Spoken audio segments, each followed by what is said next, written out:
Boa noite, eu sou a Fátima de Camilo. Para aqueles que não me conhecem, sou psicóloga e hoje nós vamos fazer a terceira live, né? Eu vou estar comentando com você da terceira live sobre os sintomas da síndrome do pânico, só que hoje eu vou dar um foco para as consequências.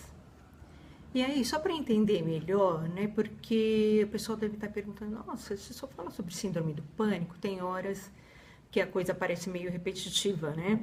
Mas é que assim, hoje é a terceira live. Na primeira live, isso tá tudo gravado, né? Tem lá na minha página no Facebook. Eu falei sobre os sintomas físicos, só sintomas físicos. Na segunda live, foi sobre os sintomas emocionais. Então, eu abordei alguns aspectos comportamentais, perfil de pessoas que têm uma tendência que pode vir a ter o transtorno do pânico. Deus queira que não tenha, né? A gente sabe que tem muitas pessoas com as características das quais eu mencionei na live anterior, né? E hoje eu vou estar falando sobre as consequências de quem tem o transtorno do pânico. Boa noite, Márcia. Que não é nada fácil. Então, hoje a gente vai falar das consequências. Na live anterior, tinha gente desesperada, falando: nossa, se isso fala isso, muda de assunto. Mas é que eu estava falando só de aspectos comportamentais, eu acho que a pessoa não viu a live anterior, né? Que eram sintomas físicos e outras características que eu mencionei, então pareceu muito repetitivo, mas eu falei só de comportamento. Hoje, então, as consequências. E aí, o que acontece? Na verdade, no final também eu vou estar falando sobre o tratamento, tá? E aí, só para complementar, né? Enquanto o pessoal está entrando, porque eu vejo que o pessoal vai entrando aos pouquinhos, até chegar a transmissão demora, né? A próxima live, eu vou estar falando sobre respostas às questões que eu tenho recebido. Então, eu coloquei o meu e-mail até junto com o título, né, para facilitar para vocês, que é fatimadecamilopsi@gmail.com. Tá lá no título, o pessoal vai conseguir visualizar. E aí, procurem fazer perguntas, o que vocês quiserem saber, até para eu fazer a próxima live e estar respondendo aí de uma forma bem geral, porque a tua pergunta pode ser a dúvida de outra pessoa, né? E a intenção é passar mesmo a transmissão para várias pessoas, porque a gente sabe que ainda falta muito esclarecimento, né, para aqueles que têm. Boa noite, Márcia de novo, a Monique, a Érica.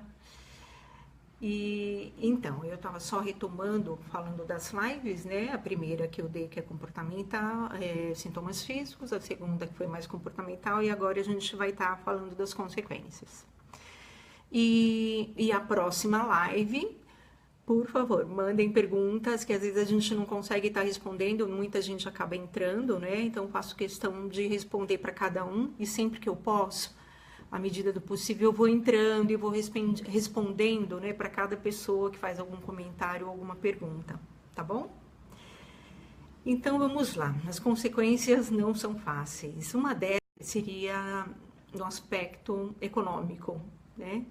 Então, há um desperdício de dinheiro, porque a pessoa acaba saindo, a hora que ela descobre que tem alguma coisa errada, ela não sabe exatamente o que é, e aí começa a correria, começa a marcar uma pane aqui na transmissão. Então, e aí começam a marcar várias consultas, vai no cardiologista, vai no neurologista, e aí cada especialista vai vendo, de acordo com a sua área, vai pedindo uma série de exames. Então, o gasto que se tem com tudo isso, além do gasto de tempo, não é fácil. O pior é que, assim, os exames que pedem não tem fim, né? Quando a gente vai no médico, pedem um exame, pedem outro exame e aí vai. Aí eu tô vendo a Aurizete, que tá comentando: estou sentindo muito medo até de sair de casa, sentindo muita falta de ar, apertando por dentro. É muito parecido com os sintomas, né? É bom, você já foi ao psiquiatra, o psiquiatra vai detectar melhor, né? Porque às vezes pode ser o transtorno do pânico ou ansiedade generalizada, aí tem que verificar, porque aí é bem a área do médico psiquiatra, né? E então, falando das consequências na parte econômica, os exames não têm fim. E assim, ainda por cima entra também o pronto-socorro na jogada, né? Porque a pessoa começa a ter palpitação, fala, meu Deus, eu tô passando mal, vamos correr pro pronto-socorro. E aí vai. Chegando no pronto-socorro, é o tempo da maldita crise sumir, né? Chegando lá no pronto-socorro, não tem nada, você fica desesperada, a pessoa que tem, ela sente um cansaço enorme, e a hora que ela tá pronta, nossa, deixa eu ver o que eu tenho, vão falar, olha, a gente não descobriu nada, né? Isso é muito desagradável para aqueles que têm. Então, a parte assim financeira, imagino que o que deve gastar de dinheiro, né, com essa correria para lá e para cá, essa é uma das consequências. A outra consequência seria no aspecto profissional, né?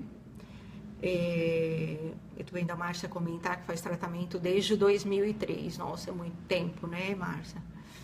É sempre bom fazer um acompanhamento bem rigoroso, ver se o médico está conseguindo acompanhar direitinho, e também a terapia, né? A parte comportamental também.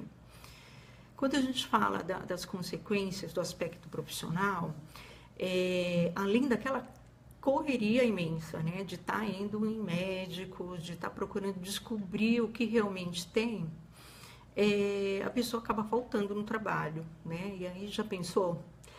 A pessoa acaba saindo, aí vai explicar que vai ao médico, mas e aí, o que você tem?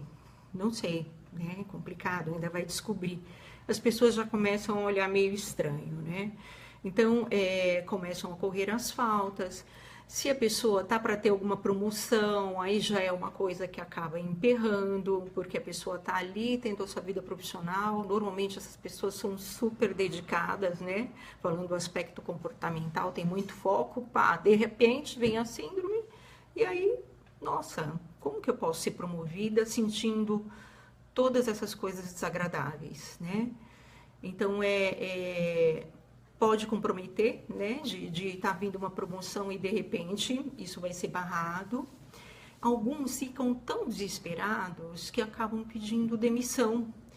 E aí, até por conta das fobias que a pessoa tem, né, porque vão aparecendo várias fobias, às vezes fobia de elevador, às vezes algum outro tipo de fobia que acaba desencadeando, isso se ela teve em algum determinado local, essas fobias vão repetir, né?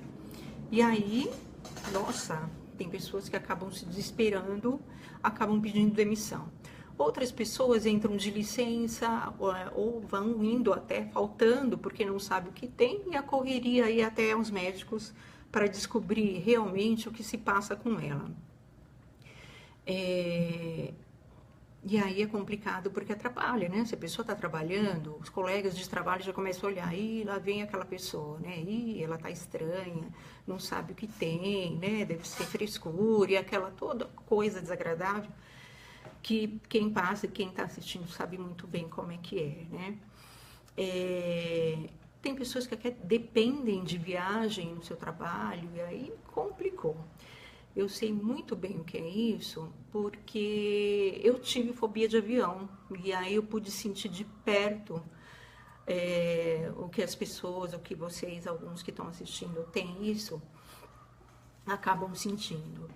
E eu até tive essa fobia, né, de avião, até por conta de um voo, né, que eu fiz que foi terrível, horrível, e foram tantas turbulências e tantas quedas, né, de objetos dentro do avião, tantas coisas aconteceram, que eu acabei adquirindo a fobia. E meu trabalho dependia de viagens, eu tinha que ir para todo lugar. Imagina, cada vez que ia viajar para algum lugar, era uma semana com diarreia. Por quê? Porque só de saber que eu ia ter que pegar aquele monstro daquele avião e ficar lá no ar, né, ouvindo, né, todo aquele barulho, aquele ronco do motor, era terrível. E é muito parecido o transtorno do pânico, né?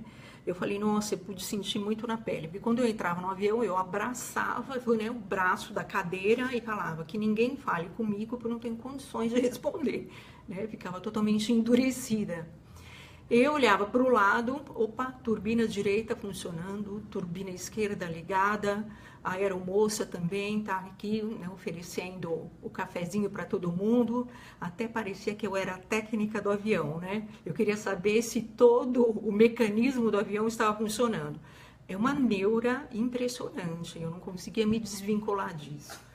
Mas depois eu fiz um curso, né, de relaxamento autógeno, eu apliquei esse relaxamento autógeno em mim mesma durante um bom tempo e consegui vencer essa barreira. Mas pude sentir na pele o que é ter fobia, né? E a fobia também desencadeia toda aquela taquicardia, os sintomas parecidos com as crises, né? Mas assim, o bom dessa história em relação ao aspecto profissional, eu vou falar da consequência e o lado bom da história, senão fica só coisa ruim e não é assim, né? A gente sempre tem alguma coisa para aprender. Quem tem o transtorno do pânico também tem que aprender algo. E então, o bom da história é aprender com isso assim, não se desesperar.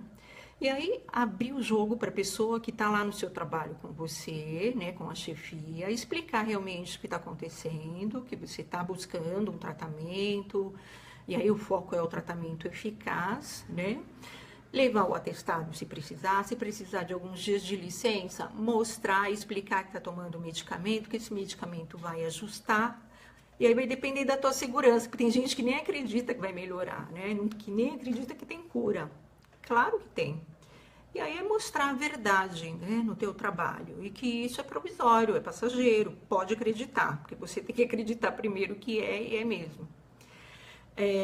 Vai levar um tempo determinado, mas isso vai se ajustar, né? Com a medicação, a pessoa precisa de umas 4 semanas para se adaptar e é mostrar, abrir o jogo no trabalho e falar a verdade. E até explicar, olha, em determinado momento pode ser que venha uma crise.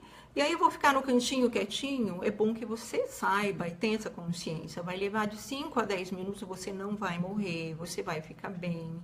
E aí espera lá no teu cantinho, quando voltar, e se você puder estar trabalhando, não tiver de licença, você continua teu trabalho, tá? Não é simples assim, mas dependendo da situação, dá para administrar. E se tiver de licença, respeite sua licença, né? Entre em contato com esse tratamento e faça da melhor forma que puder, né? Até poder voltar ao trabalho. E aí, qual que seria a outra consequência, né, da história? A gente tem aqui o aspecto profissional, e aí, deixa eu ver aqui, a gente também tem, deixa eu ver que eu coloquei até um lembretezinho aqui para eu lembrar.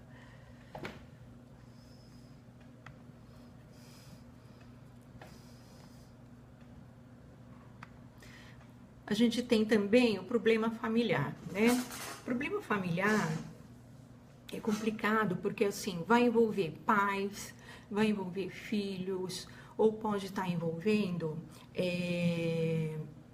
o cônjuge, né? Se a pessoa for casada e de repente um dos dois tiver o transtorno do pânico, já começa a estremecer o casamento, né? Porque um fica dependendo do outro e fica assim uma coisa super complicada. Porque, nossa, como que eu vou fazer para continuar a minha vida se a minha esposa ou se meu marido está tendo esse tipo de transtorno?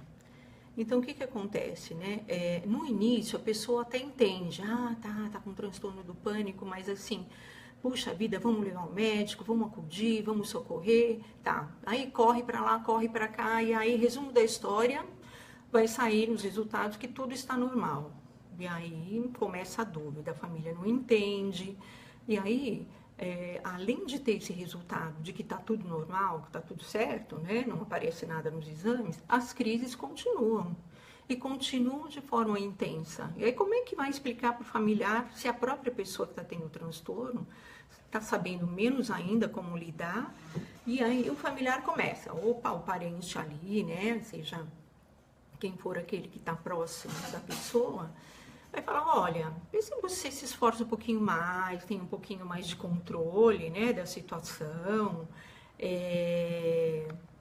porque não é assim, né, que funciona. Será que não tem como você ajustar um pouco isso, ter força de vontade, né? Se controlar um pouquinho mais. E não é assim, né? Não dá para você pedir para uma pessoa que tem um transtorno do pânico para ela ter controle e ter força de vontade. Mesmo porque existe um componente químico, né, nos neurotransmissores que estão trabalhando de uma forma totalmente inadequada. Ele não tem controle sobre isso, né? Então, não dá para pedir isso para ele. E o familiar tem que ter muita paciência. E aí, aparece a dependência. A pessoa, ela fica dependendo também do familiar para sair. Ah, tá, vamos na consulta? Eu não saio sozinho, você vai ter que ir comigo.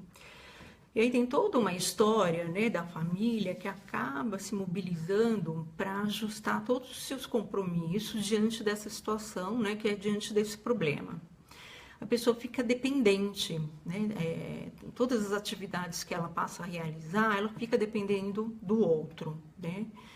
E aí tem famílias que acabam se estruturando, né? Organizando toda a sua rotina, né? Em função dessas crises, em função dessas fobias que a pessoa tem e das suas limitações, para poder fazer essa engrenagem da família funcionar, do trabalho, da escola, do filho, se for o caso, né? E aí tem um perigo na história, por isso que eu gosto de fazer o trabalho com o familiar e também com as pessoas que têm o transtorno do pânico.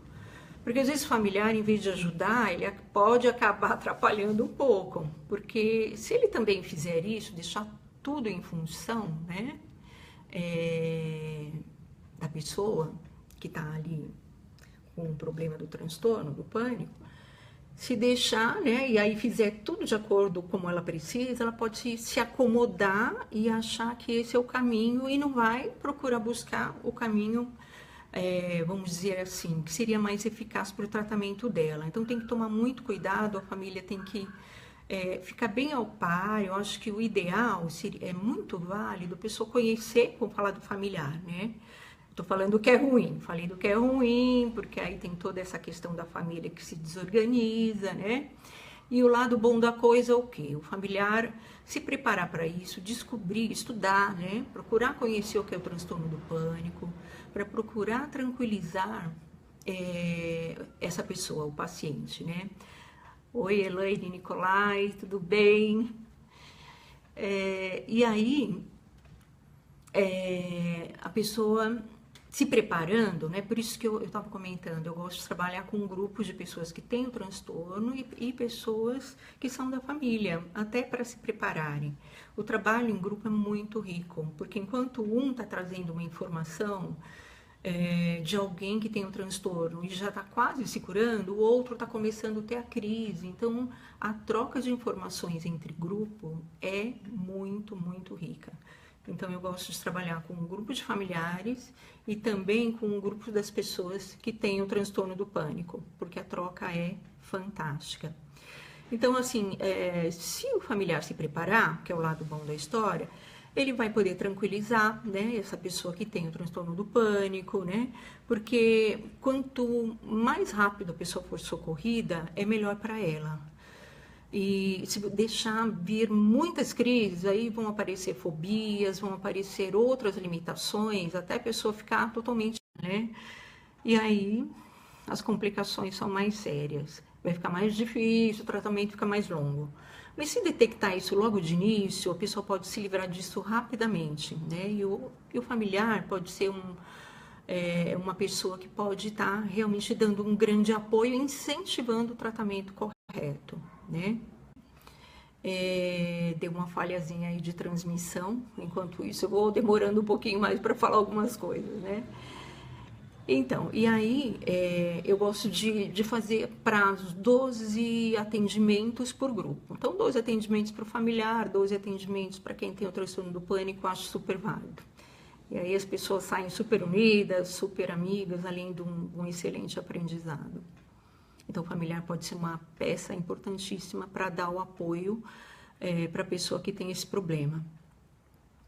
Um outro aspecto seria, que é uma outra consequência, é a consequência no aspecto social. Porque o que acontece com a pessoa, né? ela acaba se recusando, né? Ela se recusa a sair. Então, ela recebe vários convites e aí, opa, ela inventa um monte de desculpas, né?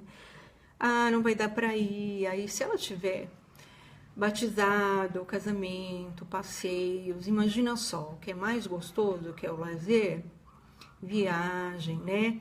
As férias no trabalho que aparecem, ela não curte mais nada disso. E aí ela tem pavor de sair e aí de fazer uma viagem, de ir em alguma festa e de repente ter uma crise de pânico. Então para ela não é mais divertido. E realmente, enquanto não tratar, né, fica muito complicado para ela.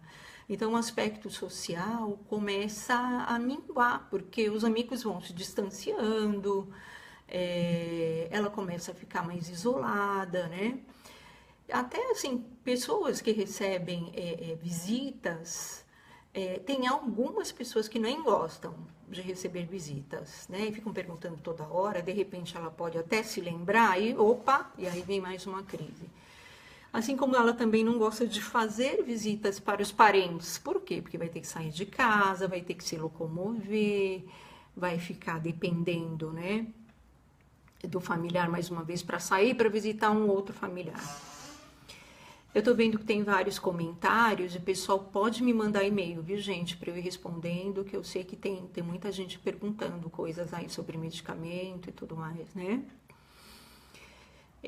Então, e aí as consequências no aspecto social acabam realmente ficando complicada. Mas se ela, vamos falar um lado que ela pode fazer, né? Se ela levar o tratamento a sério, se ela é importante que tenha confiança no médico psiquiatra, porque às vezes a pessoa tem décadas, né? Tá tantos anos fazendo o tratamento, aí vai lá, pega o remédio e vai embora. É bom que o psiquiatra, um bom psiquiatra, ele conversa, ele olha nos olhos, ele acompanha o seu discurso, ele vê como é que você está e ele vai trabalhando o medicamento junto com você. Porque eu já vi gente chegar lá no consultório, opa, vim pegar a receita e nem passar pela consulta. Não é assim que vai melhorar. O médico ele tem que acompanhar e aí direcionar esse tratamento, porque ele tem começo, meio e fim. E é claro que cada caso é um caso. Aí eu vejo que tem pessoas que estão muitos anos, né, fazendo. E paralelamente também o lado da psicoterapia, né? Porque o que acontece no aspecto comportamental que está difícil para ela trabalhar? Porque tem a insegurança e tem as questões do medo, né? E aí, se ela estiver fazendo o tratamento adequadamente, ela conseguir sair para que ela veja que alguma festa, alguma reunião dê para ela participar, com poucos amigos, para que ela comece a passar um crivo também nessa questão, para ela aproveitar um pouquinho a vida, né? Curtir os amigos. Então, assim, olha, tem amigos que são mais próximos e você pode contar com ele e falar, olha, eu tenho crise, quando eu tiver a crise eu vou me retirar, mas em tal reunião eu gostaria de ir, você me dá um apoio ali? Só para ficar de olho e aí deixar essa pessoa se divertir um pouco, mas também é muito válido que a pessoa tenha esse olhar para fora, né? Para fora que eu digo, sair um pouquinho desse pensamento interno, vou ter a crise, vou ter a crise, vou ter a crise, e curtir o que está acontecendo fora de si mesmo, não é? A festa, as pessoas, de repente aquele que já está acostumado, que sabe que vem, opa, não estou me sentindo bem, deixa eu dar uma respirada, tomar um ar puro, e aí olhar alguma coisa ou conversar com alguém para eu me desligar do pensamento obsessivo de que eu vou ter a crise.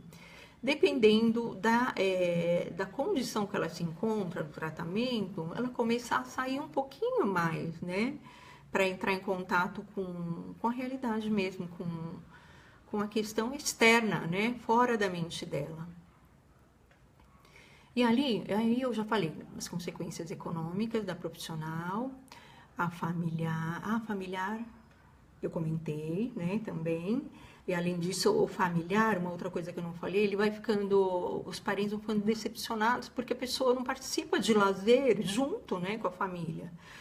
Então, assim, é complicado porque a pessoa, aí falando até do aspecto mais pessoal, né, como é que a consequência também disso, é que a pessoa, ela percebe que porque ela está contrariando o familiar, porque ela não está acompanhando nos passeios, ela percebe que toda a dinâmica da casa dela foi modificada e também se sente isolado, né? Porque não se diverte. Dependendo do caso, se for um homem, ele deixa às vezes de ser até o chefe da família, ele era o chefão da família e de repente começou a decair por causa das crises, profissionalmente vai complicando e aí começa a vir problemas de autoestima, né? E ele começa a sofrer, a pessoa começa a sofrer com as limitações, começa a se desvalorizar, se sente incapaz, fica deprimido. Essas são as consequências do aspecto sexual.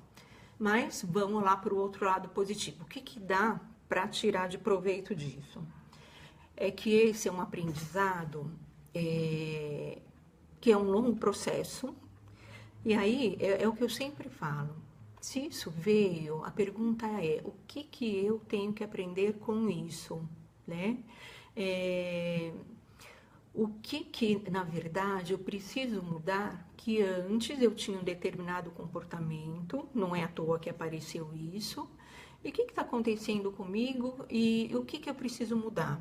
Então, é uma reflexão, não é só ali tomar um remedinho e pronto, mas é refletir, porque isso desencadeou de alguma atitude anterior, não só uma, mas são uma série de comportamentos ou algum acontecimento marcante, que acabou desencadeando isso.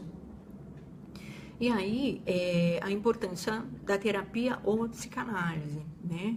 E é super fantástico que a pessoa acaba crescendo e acaba, assim, entendendo a si mesma, porque às vezes nem se conhece a si mesmo, né? E saber por que desencadeou isso. E isso tem cura, né? Então, não é para desistir.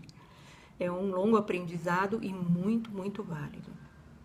E aí, o que fazer? Porque todo mundo fala, tá, você fala, tá. E aí, o que eu faço com isso? Então, vamos pensar no final da história, vamos pensar em termos de tratamento agora, né? A pessoa, no caso, quando ela está fazendo tratamento, eu até peguei, depois eu vou estar mostrando para vocês o livro, que eu peguei esse conteúdo, que eu acho fantástico, vou indicar para vocês, que é do Dorival Caetano, né? Que é um psiquiatra, que é uma pessoa que se dedicou muito para o estudo, foi um dos pioneiros, né? Em Campinas, a estar mergulhando de cabeça estudando os transtornos, né, de ansiedade, principalmente síndrome do pânico. Então, ele mesmo comenta que tem 3 etapas. A primeira etapa é o controle das crises. Então, vamos falar de tratamento, e se você está nesse caminho. O controle do tratamento, o controle das crises é o quê? Você procurar um médico, psiquiatra, que vai estar receitando o medicamento para que você consiga ir diminuindo as crises. Não é igual assim, tomar um melhoral passou dor de cabeça, ou tomar um medicamento, as crises vão embora. Não, demora, é um processo lento. E aí, vai tomando o medicamento para essas crises diminuírem. A segunda questão é o quê? O que a pessoa tem que resolver? É trabalhar as fobias que ela tem, que ela vem desenvolvendo. Por quê? À medida que ela vai saindo ou se deparando com alguma situação, por exemplo, o elevador. Eu vou ter que pegar o elevador. E aí tem a crise dentro do elevador. E aí nunca mais ela vai querer voltar. Então ela adquiriu uma fobia, né? Porque tem um estímulo externo que é o elevador. Outras pessoas vão adquirindo outras fobias, às vezes dentro do banco, às vezes aonde ela esteve, que ela adquiriu essa crise, ela passa a vai tendo fobias. Então, qual que é a segunda etapa do processo, né, que seria o tratamento? Procurar eliminar essas fobias. E a terceira etapa seria a resolução dos conflitos, que seria, assim, a questão, vamos pensar nos aspectos emocionais, pensar na parte comportamental, pensar na terapia, né, a questão da vida dela, que também é importante ela estar resolvendo. Então, tem 3 etapas que precisam ser vencidas, né? E... Oi, Penha, boa noite, Joyce. Então, e aí voltando nessas questões, por exemplo, o controle das crises que eu já falei, o medicamento leva de 2 a 4 semanas, e assim, quando a pessoa tem as crises, ela vai ter um pico, né? E depois de 5 a 10 minutos, isso vai diminuindo. Aí o familiar que está acompanhando é bom que saiba disso, né? Tranquilize a pessoa, olha, você vai ficar bem, você não vai morrer, porque não vai mesmo. E aí se a pessoa entende, é melhor ainda para ir acalmando. E isso, ela tomando o medicamento, realmente as crises, se foram muitas crises, aí teria que tomar o medicamento, vai aliviando, né? E aí tem pessoas que tomam até ansiolítico, tranquilizante, só que assim, o tranquilizante e o ansiolítico, ele não serve para eliminar a crise. Ele vai realmente deixar você mais relaxado, porque a pessoa vai continuar com ansiedade, ai meu Deus, eu posso ter outra crise. Então ele vai dar uma acalmada. Mas não é o tranquilizante ou ansiolítico que vai eliminar as crises de pânico, né? Normalmente são antidepressivos. E aí é com o médico, não é comigo, né? E aí tem gente que fala, nossa, gente, medicamento nem pensar, eu tenho pavor, né, de tomar medicamento, porque uma vez eu tomei e aí eu tive uma disparada no coração terrível. Por que a pessoa tem isso? Porque ela normalmente começou com uma dosagem que não é aquela. O médico está errado? O psiquiatra? Não é isso, é porque tem que ir experimentando aos poucos para ver qual medicamento que vai ser adequado. Tem pessoas que procuram até pessoas que trabalham com medicamentos naturais, tá, gente? Eu nunca vi, assim, isso funcionando, mas eu acredito que seja uma opção bem bacana também. Mas tem que ver se a pessoa tem experiência com transtorno do pânico. Tem pessoas que trabalham com medicamentos naturais, né? E aí isso vai se ajustando, por isso o medicamento não é que eu falo, ai, o médico, olha só o que ele fez comigo, eu tomei um remédio, eu não quero mais nem ver, eu tive um ataque cardíaco, quase que eu morri. Mas é porque ele deu uma dosagem que não foi, assim, a adequada para você. Aí você, por isso tem que avisar o médico na hora, porque ele vai mudar o medicamento até acertar, né? E aí, como eu falei, qual que é a segunda etapa? Trabalhar as fobias. É bom que tenha um acompanhamento psicológico, terapia, para ir trabalhando que fobias são essas, né? Por que elas vieram? Normalmente tem o objeto externo, como eu falei, né? O elevador ou alguma coisa assim. E como é que trabalha a fobia? Eu gosto da explicação do Dorival Caetano, que é da onde eu tirei até esse conteúdo. Ele dá o exemplo da geladeira, né? Lembra aquelas geladeiras velhas que tinha aquele problema que dava choque, né? Quando você ia abrir a porta da geladeira, tinha aquele choque assim terrível, né? E aí falou, opa, não vou abrir mais essa geladeira que eu tenho medo agora. Se eu abrir a geladeira, eu vou ter uma voltagem de choque elétrico aqui que eu posso desmaiar, não quero mais nem abrir, vou chamar um técnico, né? E aí, quando chamar o técnico, você vai colocá-lo ali para ele fazer o ajuste, verificar se está passando alguma corrente elétrica na geladeira, e aí ele vai arrumar a geladeira. E ele vai falar para você, olha, agora você pode ir lá, pode abrir a geladeira. E você vai lá com medo, não vai? Vai lá de leve, pega lá ali na maçaneta ali da geladeira, devagarzinho, opa, não tá dando choque, ai, acho que agora eu vou abrir. E a fobia é mais ou menos nesse caminho, né? Você acha que o elevador foi o responsável por ter desencadeado a crise, mas não foi. E de repente é um trabalho lento que pode se fazer para ir eliminando essa fobia, igual como geladeira. Opa, vamos lá no elevador? E aí vamos fazer um trabalho, né, para que você exercite seu pensamento de uma outra forma, porque a pessoa fica obcecada pela crise e acaba tendo, e ela vai resolvendo aos pouquinhos a eliminar as fobias. Então a gente falou do medicamento, das fobias que precisam ser eliminadas, né? E é importante assim, gente, é claro que eu tô falando tudo muito rápido, né? Porque eu não gosto de ficar muito tempo, que live é meio complicado, o pessoal se cansa. Sempre é bom a gente fazer um trabalho com, assim, os medos menores. Ah, eu tenho medo de ir até a padaria. Então tá, então aí vamos fazer um exercício, eu vou ficar lá na padaria e vou te esperar. Vamos ver se você aguenta chegar lá. É uma questão, assim, até mais comportamental, né? Tem a terapia comportamental. Você vai, consegue ir até a padaria, porque você sabe que eu tô lá e de repente você vê que não tem nada, que não é a padaria responsável, né, por isso. E aí é trabalhando sempre com o que você tem menos medo, devagarzinho, até as coisas que te provocam medo maior. Eu já tive pessoas que eu atendi, elas falaram, nossa, eu tô me sentindo bem melhor, eu vou lá na balada, não sei da onde, né, essa pessoa ia, e que era um lugar que era cheio de pessoas, e ela se sentiu segura e foi. Nossa, voltou correndo, não estava preparada ainda. Então tem que trabalhar as fobias aos poucos, né? Então eu sempre comentando desses medos, né, numa escala menor até a escala maior. E até que desapareçam todas as fobias. Tá medicada, conseguiu eliminar as fobias, tá fazendo psicoterapia, e aí tá trabalhando todos os aspectos emocionais, familiar, relacionamento. E aí, bem mais pra frente, aí o médico que vai ver, aí vem a retirada do medicamento, né? O pessoal normalmente não sabe o fim da história, mas existe um final feliz, né? Vem a retirada do medicamento. Aí tem gente que tem pavor, não tira o medicamento, se tirar eu vou ter um treco. Não, aí peraí, tem que analisar a situação, como é que tá a fase da sua vida, de repente você tá trabalhando no emprego e tá sofrendo algum assédio e tá sendo uma coisa super assim, terrível de aguentar, tem que ver bem como é que vai trabalhar o medicamento com os aspectos da sua vida que você tá levando, né? Por isso que a terapia é fundamental. Então tem que avaliar uma série de situações da vida e organizar tudo, né? Para poder dar continuidade. E aí o transtorno do pânico, ele aparece justamente para te dar um alerta, né? Para dar uma modificada. Opa, peraí, deixa eu ver o que eu tenho que modificar aí na minha vida, não é verdade? E se você conseguir superar e chegar no fim do tratamento, né? Conseguir organizar toda a sua vida, retira o medicamento e você volta a ter a sua vida. E aí não como era antes, mas muito melhor, porque você teve todo um processo que com certeza você colheu algo, né?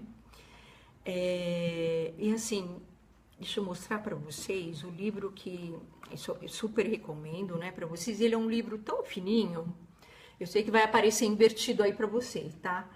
Ele é Como Conhecer e Enfrentar o Pânico, do Dorival Caetano. Eu até tirei esse conteúdo, foi dele. O livro é super fininho, tem umas 62 páginas. É muito facinho de ler. Eu procurei até na Saraiva, eu vi que esse livro deve estar esgotado. Mas na estante virtual, eu vi esse livro lá. Ele custa R$10, gente. Muito baratinho. E tem assim, tudo isso que eu comentei com vocês nessa live, tem o conteúdo aqui. E assim, o Dorival Caetano é um expert, né, nessa questão de transtorno do pânico.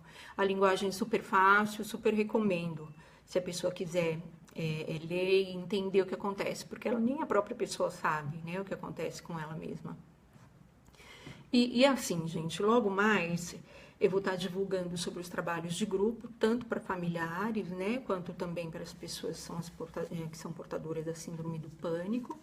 Então, assim, quem tiver interesse pode mandando um e-mail, mencionar que tem interesse de participar, especifica que grupo é, se é de familiar ou se é de pessoas que têm o transtorno do pânico, né?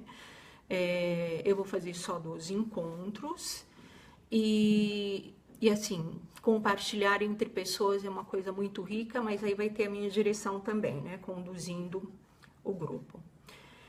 E eu vou pedir para vocês compartilharem esse vídeo, porque eu sei que tem muita gente que pede ajuda. Eu estou vendo aqui comentário das pessoas e que eu vou estar lendo e respondendo para vocês depois, tá? De uma forma mais específica. Eu sei que isso acaba esclarecendo e ajudando. Então, se vocês puderem curtir, compartilhar, eu fico muito, muito agradecida. E eu já passei, acho que hoje, até mais de 30 minutos, né? Já fiquei aí muito tempo com vocês. Então, eu deixo aí um grande abraço para vocês, tudo de bom, muito sucesso. E vamos aí continuar na batalha para ajudar, né? Essas pessoas que têm o transtorno do pânico. Aí eu peço a colaboração de vocês para a gente estar dividindo, compartilhando conhecimento, tá bom? Então, um beijo para vocês e até a próxima live. Façam perguntas, tá? No meu e-mail, que a próxima live eu quero responder tudo que tiver direito, o que tiver ao meu alcance, tá bom? Então, um beijão para vocês.